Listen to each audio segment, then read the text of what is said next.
Hey everybody, it's Rob from Flailthroughs. This is Gundam Battle Operation 2, and this is a request from Henry, who wanted the Dolmel as Chun-Li from Street Fighter.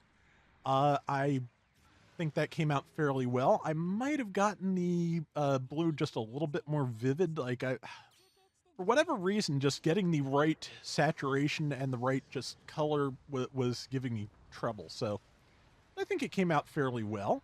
And yeah, Henry's rationale was that the Dolmel and Chun-Li both hail from fighting games. There was a 2D arcade fighter for Gundam in the 90s by Banpresto, and that never came out here, but that is where the Dolmel first appeared. And unfortunately, my slide hit an ally there, and I wasn't able to get back around the crate to hit that full armor Gundam. Probably full armor Alex now that I think about it. But regardless, yeah, whatever it is, I am trying to kill it. And also just trying to do useful things wherever I can. I just kind of wound up going in a circle, hitting anything I could hit without hitting allies. Just, yeah, kind of trying to do crowd control. I took some hits, but otherwise, worked out. Somebody else got that prototype Gundam before I could. My heat nudge did not connect there. If you're okay, did I knock that person down, or did somebody behind them knock them down? I am not sure. I probably did, unfortunately. But yeah, okay. I think that's a powered gym, and yeah, tried to slide, did not land the slide, did not land the shoulder tackle because I was trying to make sure I didn't hit my ally. But I'm this. Some raids I find very difficult to use because just they do kind of end up hitting a lot of things around them. And if you're, not waist deep in the enemy team, which is, generally bad for raids, it's hard to get back out of that. You don't, you don't want to hit everything around you because that's going to include allies a lot of times. So, yeah, spacing and all are very important for something, with, a lot of wide sweeping attacks and motion in its attacks, and Dolmel has both. So yeah, it can be. It also has a twin saber downswing, which I don't use very much. But yeah, it's also very wide. So yeah, this is. I think it got buffed sometime this year, but yeah, it also just.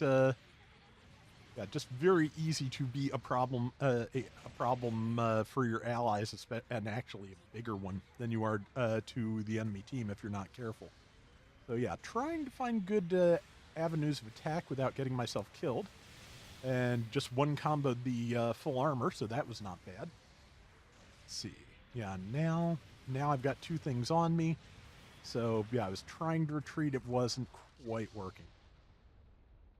But yeah, the limbs are kind of a compromise because I kind of felt like I could either do, I really felt like the boots had to be there, and then if I was stuck with white forearms, and if I went with, flesh tone for the arms, which would be accurate to the costume, that would make the legs look weird. So I kind of went with the color of the tights. So that is, yeah, like I said, just kind of difficult decisions to make doing this.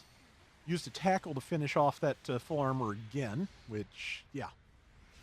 And that is a Casval Gundam, which is basically, giving me a fair amount of trouble, but if anyone breathes on it like that prototype Camphor just did, it's done. Let's see, it looks like that powered gym is going to be going back over to the point that it already captured. And I was going to hit it, but Proto Gundam is here now, too. So, but yeah. Let's see.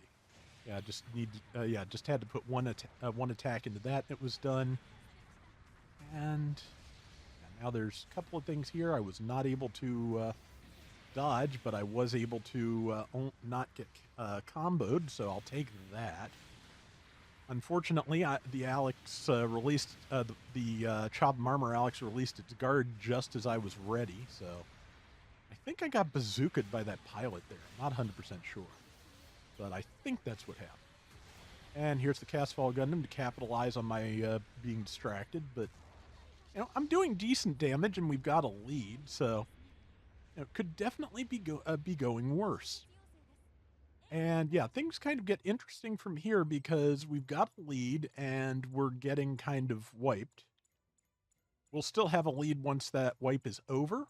But yeah, number 4 wants to hole up at the base. And I don't think it's a terrible idea, but also just I have a lot of trouble maintaining a lead in a defensive position for, you know, even a minute, let alone 2.5. So I feel like this could backfire, but yeah, for now, I am not going out there alone because I can do damage and I can fight at a distance okayish with the Dolmel. It's not, it's obviously strongest up close, but yeah, it has some medium range weapons. Somebody I think was thinking about jumping down into the base from above, but I think they kind of decided against that because they'd be in the middle of our whole formation, and that's not a good place to be. Yeah, right now, just trying to keep that lead going, trying to fight defensively and fight in such a way that I am not stunning or otherwise getting in the way of my allies. The words. The twin beam guns on the Dolmel do not stun. They do build stun, and you can fire them while moving. So I really should be focusing on those, but getting stuns means a second where people aren't attacking you. So there is that to consider too. But yeah, at this point, with 90 seconds to go, I noticed that we had lost the lead. And the point at which you lose the lead, we just got it back, but I was already acting. Yeah, the point at which you lose the lead is the point at which your defensive position doesn't do anything anymore. So, and once you're out here and they're kind of, targeting you, I've kind of felt like I was committed, so I went for it. Luckily, our Chaba Maliks decided to come along, so yeah, they are backing me up. I appreciate it greatly. But yeah, we're having to come out of cover here because, well, I started it. But I like I said, when I started taking that action, I felt like it was a good call. Getting back under cover might be a good call here if we can do it. But yeah, since the Alex came to back me up, I'm going to try and back it up. Slid, doubled back, fell off the side, so I was not able to follow up. Yeah, so yeah, at this point, we kind of need to expand our lead because there's no way we get through this without some of us dropping. Luckily, I just found that full armor. I guess it is the standard full armor Gundam, isn't it?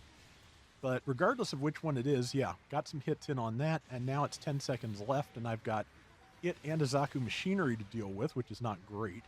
Did a side swing, was hoping to hit them both. If I did, it didn't do that much, but also I managed to live through their counter, and we managed to pull it off. So, yeah, I'm pretty happy with that.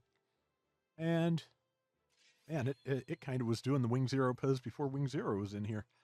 2830, which is top score. 104,000 damage, which was top damage on our team. I will take that. And that is going to do it for today's Gundam Battle Operation 2. We'll be back soon with more. Till next time, everybody take care and have fun. Later. But yeah, the Dolmel is one of those designs I think about when I tend to say that, Kunio Okawara's designs tend to kind of coincide with the era in which he did them, as opposed to like the time frame in which they are supposed to appear. Because yeah, Dolmel is, I believe, supposed to be a 1-year war era suit, and maybe kind of looks like sort of somewhere in the 0080 range, maybe. But I really kind of feel like it and the standard of Freet, they just don't quite mesh with the established Xeon design aesthetic for the war itself. Again, post-war stuff, absolutely, but just yeah, that's just just my opinion. But that's kind of what I feel like with a lot of those added 15 years later type mecha designs for the 1-year war.